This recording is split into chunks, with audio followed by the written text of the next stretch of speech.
So, this past week and this coming week, I'm traveling. Last week I was in San Francisco in California, and this week I'm actually in Seoul, South Korea. So I'm gonna kind of try for both San Francisco and South Korea, talk about kind of books I've been reading and like bookstores I visit, but then also just like kind of have a bunch of random clips from places that I've traveled and things that I've done.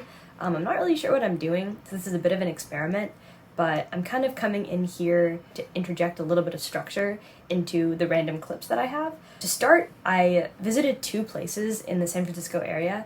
I started out in South Bay in the suburbs, and then I moved into San Francisco, and so you're gonna see the footage of that now.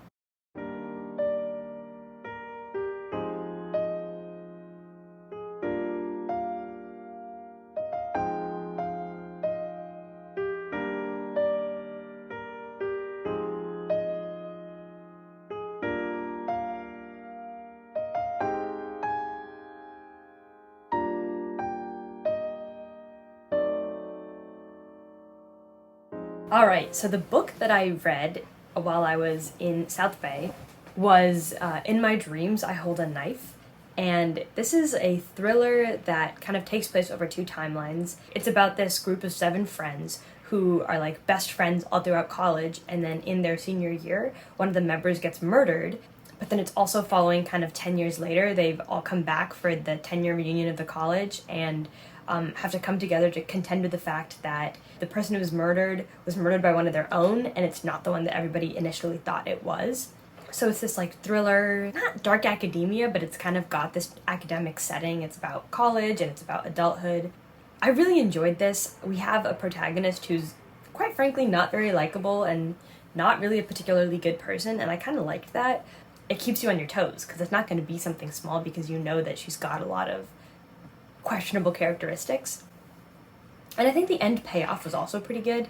I will say I was very surprised, but I think that they laid the foundation really well. There were some kind of like gimmicky endings to chapters where it would be like an obvious, purposeful cliffhanger, and that felt a little bit silly sometimes, but I think overall the structure lent itself to the book really well. It was very creepy, good vibes, bad vibes, but good vibes. Really interesting, and I was pretty happy with the overall plot structure and where it ended up.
So we saw a lot of really beautiful bookstores and libraries while we were in Korea.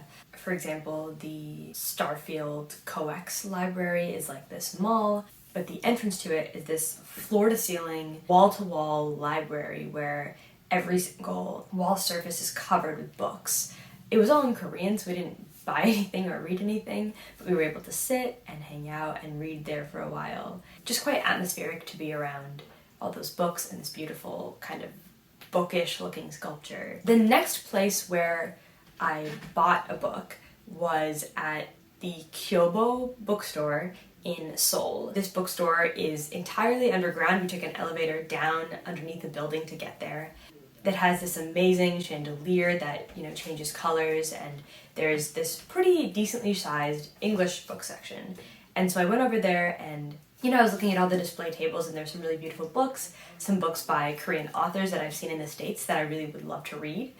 But I decided ultimately that from here I wanted to buy a book that I don't think I would be able to find in the States. So when I went there, I saw this little set of novellas that were all written by Korean authors, but that I'd never heard of and never seen in the United States. And I was looking through them, and they had these like really beautiful, simple covers, and I decided that I wanted to buy 2 of them. So the name of this little series is The Portable Library of Korean Literature.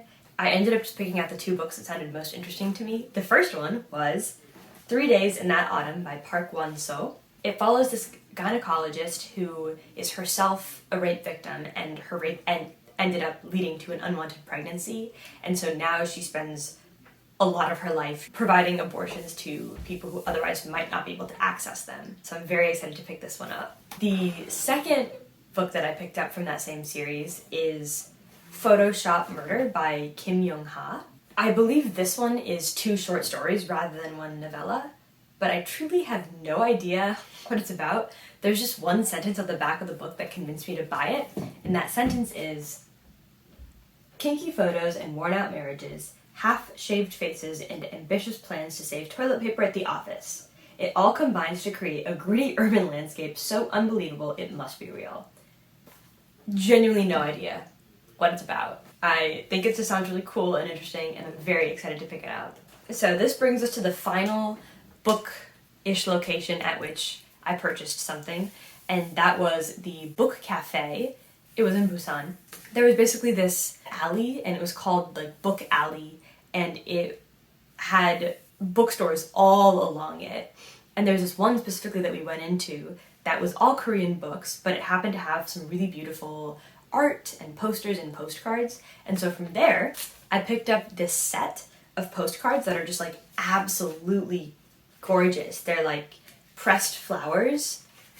I'm just looking through them in awe again. I think they're so beautiful. We ended up going to this place and sitting there and just reading for like 3 hours. We ordered milkshakes and coffee, and we perused the art, and then we just sat and read because they had these like beautiful couches and tables in the downstairs area.